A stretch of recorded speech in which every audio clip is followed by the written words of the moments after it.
Salve moçada da primeira série A, B, C e D. Aqui é o professor Feliciano gravando mais um vídeo de física para vocês, velho pessoal. Então na aula inicial de física, nós começamos a falar um conceito inicial de física, falamos que a física é uma ciência que estuda os fenômenos da natureza, vimos que ela tem relação com outras disciplinas, como a química, com a biologia, com a matemática.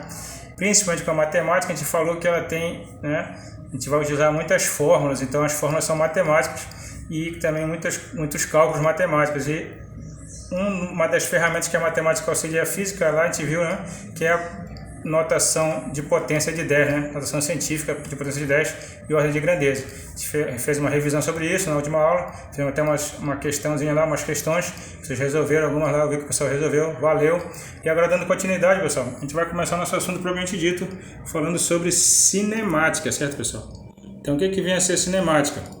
Cinemática é a nossa primeira parte de estudo e ela fala o que aqui na página 31 do livro de vocês? Ele fala aqui, ao estudar cinemática, procuramos descrever os movimentos dos objetos sem nos preocupar com as causas, certo? Então, estudando a cinemática, a gente estuda os movimentos dos objetos sem se preocupar com as causas. Então, a gente não vai querer saber o que causa o movimento, só vai querer estudar o movimento, certo? Então, a gente fala aqui, por exemplo, ao analisarmos o movimento de um carro, podemos dizer que ele está se movendo em uma estrada, que sua velocidade é 60 km por hora, em seguida passa para 80 km por hora, que o veículo descreve uma curva. A gente pode fazer tudo isso, só que a gente não vai se preocupar ainda em explicar as causas do movimento, Essas explicações serão feitas a partir do capítulo 4, que a gente vai ver o que? As leis de Newton, quando estudaremos as leis de Newton. Então, por enquanto, na cinemática, o que a cinemática estuda? Ela estuda movimentos sem se preocupar com as causas, certo? Então, dentro da cinemática, a gente vai estar estudando vários movimentos, só que sem se preocupar com as causas. Dentro da cinemática, tem um conceito inicial aqui, que é o conceito de partícula, certo? O que vem a ser uma partícula na cinemática? Ele fala aqui, em física, é comum, ao estudarmos o movimento de um objeto qualquer, tratá-lo como se fosse uma partícula, certo? Dizemos que um objeto é uma partícula quando suas dimensões são muito pequenas em comparação com as demais dimensões que participam do fenômeno, certo? Então, por exemplo, pessoal, tem aqui nessa página uma figura aqui, e nessa figura tem uma foto de uma estrada, certo? E na estrada a gente vê aqui vários veículos se movimentando, entre eles está aqui, olha, um caminhão, que se a gente for olhar de perto, a gente vai ver que esse caminhão é muito grande.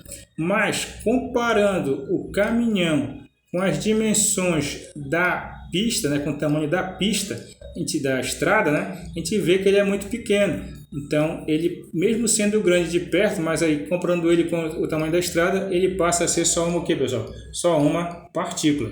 Então, um objeto é uma partícula quando as dimensões dele são muito pequenas comparadas com as outras dimensões do fenômeno, certo? Fazem parte do fenômeno. Beleza, pessoal? Aí, mais à frente, a gente vem falar aqui sobre o fato do movimento ser relativo. O que quer dizer o movimento ser relativo, pessoal? Ele mostra aqui, olha, esse conceito nessa parte verde aqui. Sempre é bom vocês copiarem essa parte que está em verde. Olha.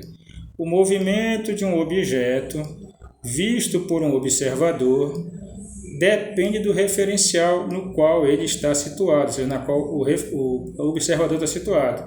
Então, por exemplo, ele mostra aqui outro exemplo. Tem aqui uma figura em que um avião está abandonando uma caixa, pessoal? O que acontece? Uma pessoa está aqui no chão observando essa caixa abandonada. Ora, como a caixa está dentro do avião, ela está com a mesma velocidade do avião, ela está com o mesmo movimento do avião. Depois que ela é abandonada, ela tende a continuar se movimentando na mesma direção que o avião está indo, ou seja, ela vai um pouco para frente também, certo? Mesmo já tendo sendo abandonada. E aí o que acontece? Ela cai descrevendo uma coisa que a gente chama de parábola, essa curva aqui. Só que para alguém que está dentro do avião, ele só vê a caixa vindo embora, em linha reta, olha, caindo em linha reta, certo? Já para alguém que está aqui no solo, ele vê que a caixa faz uma curva. Então, o mesmo movimento que para uma pessoa no avião foi uma linha reta, uma pessoa que está aqui no chão já foi uma curva. O que mudou de lá quem está no avião e quem está aqui no chão? É o que? É o referencial, certo? Então, a trajetória do movimento depende do referencial, onde a pessoa está olhando o movimento acontecer. Beleza, pessoal? É ou não é um negócio bem legal? certo? Então, dando continuidade, a gente já vai passar aqui para a página 32, onde tem umas atividades, certo? Verifique o que aprendeu na atividade 1. Olha, fala o seguinte: um satélite artificial de 10 metros de raio está girando em torno da Terra a uma altura de 500 km. Sabe-se que o raio da Terra vale cerca de 6.000 km. No estudo desse movimento, a Terra poderá ser considerada uma partícula? Aí a resposta é o que, pessoal? A resposta é não, certo? Porque olha o tamanho da Terra aqui, ó, 6.000 km de raio, né? Enquanto que a distância que o satélite está dela é 500 km, que é muito menos do que isso, e o tamanho do satélite é muito menor, é 10 metros. Né?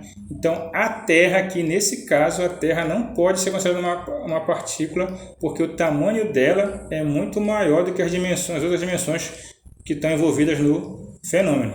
Beleza, pessoal? Então, a resposta aqui é não, porque o tamanho da Terra é muito maior do que a distância que o satélite está dela e também do que o tamanho do satélite. Beleza? Segundo, o satélite poderá ser considerado uma partícula? Aí sim, né, pessoal?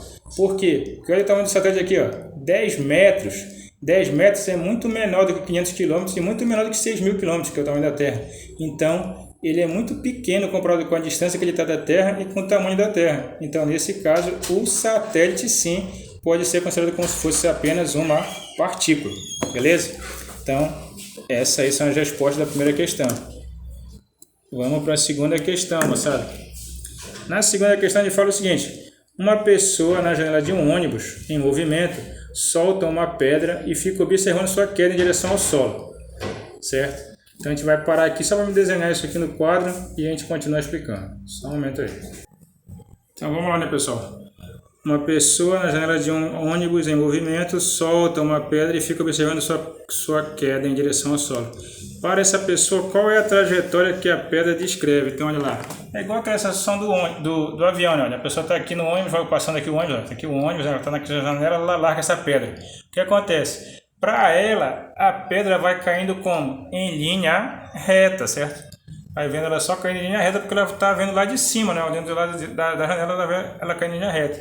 Então, ela cai formando o quê? Uma reta vertical. Está aqui a resposta, né, pessoal?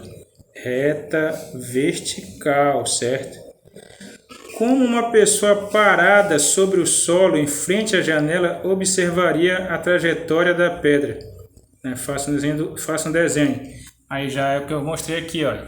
Para quem já está aqui fora, já vê a pedra fazendo essa curva aqui, ó, até cair no chão, certo? Essa parábola, né? Ela faz essa parábola aqui. Então, para a pessoa que está na janela, vê a pedra caindo em linha reta. Para a pessoa que está aqui fora, vê a pedra caindo como? Fazendo uma parábola, certo? Uma curva, certo? É ou não é um negócio divertido, pessoal? Então, para quem está na janela, foi uma reta. E para quem está no chão olhando, vê a pedra fazendo o quê? Uma curva. Beleza? Parecida com a situação lá do avião que a gente viu anteriormente. Agora, pessoal, passando aqui já para a próxima página, a página 33, a gente já vai começar a falar sobre o movimento retilíneo uniforme, certo? Que é o nosso primeiro movimento. O que a gente falou? A cinemática ela estuda o quê? Movimentos, né? Sem se preocupar com as causas. E o primeiro movimento que a gente vai estudar é o movimento retilíneo uniforme. Aí ele fala aqui, espaço percorrido, velocidade e tempo. Essas três grandezas vão fazer parte desse movimento aqui, certo? Então, o que ele fala? Quando um objeto se desloca com velocidade constante ao longo de uma trajetória retilínea, dizemos que seu movimento é retilíneo uniforme, certo? Então, se ele estiver indo em linha reta com velocidade constante, ele está no movimento uniforme. Exemplo disso, por exemplo, são as escadas rolantes que tem no shopping, né? Tu já deve ter ido no shopping. Quando tu sai numa escada rolante, o que acontece? Tu vai desde lá de baixo até lá em cima com a mesma velocidade em linha reta. Então a gente diz que a escada rolante é um exemplo de movimento retilíneo que uniforme. Está com a mesma velocidade e está indo em linha reta, certo? Ele mostra aqui um exemplo. Como exemplo, suponhamos um automóvel movendo-se em uma estrada plana e reta com o velocímetro indicando sempre uma velocidade de 60 km por hora. Sempre a velocidade desse aqui 60 km por hora. Né? Isso significa o quê? Que em 1 hora o carro percorre quanto, pessoal? 60 km. Se é 60 km por hora, em 1 hora ele anda quanto? 60 km. Em 2 horas ele vai percorrer quanto? 60 mais 60, ou seja, 120. Porque se ele percorre em 1 hora 60, em mais 1 hora ele vai percorrer mais 60. 60 mais 60, 120. E assim sucessivamente, certo? Então o que a gente descobre aí? Que para encontrar a velocidade, para encontrar a posição que ele vai estar, que ele percorreu, basta multiplicar a velocidade pelo tempo, certo? E aí a gente chega nessa fórmula bem aqui, pessoal. ΔS igual a velocidade vezes o tempo. Onde esse ΔS que aparece bem aqui, esse ΔS bem aqui, ele é o espaço, né, a distância que ele percorreu. O V que aparece bem aqui é a velocidade, que nesse caso aqui é o que? Constante, sempre é a mesma, né? Nesse exemplo aqui era 60, né? E o ΔT é o tempo que ele está gastando para percorrer essa distância, certo? Primeiro foi 1 hora, depois 2 horas, né? Aí olha lá, como é que a gente faz aqui, ó? Vou colocar aqui no quadro. Velocidade vezes o tempo, certo? Nesse caso desse automóvel, a velocidade era 60. Então, olha, 60 vezes 1, ele percorreu quanto em 1 hora? 60 quilômetros, certo? Se ele foi em 2 horas, com essa mesma velocidade, 60 vezes 2, que é quanto? 120 quilômetros. E assim, se ele percorrer com essa velocidade durante 3 horas, qual vai ser a distância? 60 vezes 3. 6 vezes 3, 18, né, pessoal? 180 quilômetros, certo? Então, basta multiplicar a velocidade pelo tempo que tu encontra o quê? A distância, ou seja, o espaço, certo? Então essa é a nossa primeira fórmula aqui em física, certo? A fórmula da posição, né, da distância no movimento retilíneo uniforme. Eu costumo falar, para lembrar essa fórmula aqui, olha, o Senhor vence tudo, certo? O nosso Senhor, ele vence tudo. É uma maneira de lembrar essa fórmula aqui, ΔS igual a V vezes T, o Senhor vence tudo, beleza? Na próxima aula a gente vai continuar, pessoal. Por hoje a gente vai parar aqui, certo? Copiem essa parte aí também. E a gente continua, se Deus quiser, na próxima aula. Beleza, pessoal? Fiquem com Deus. Qualquer dúvida pode mandar uma mensagem no PV. Não esqueçam de deixar um comentário no vídeo com teu nome e turma para mim saber que tu assistiu. Valeu por hoje, moçada. Fiquem com Deus. Só Jesus é o Senhor. Valeu.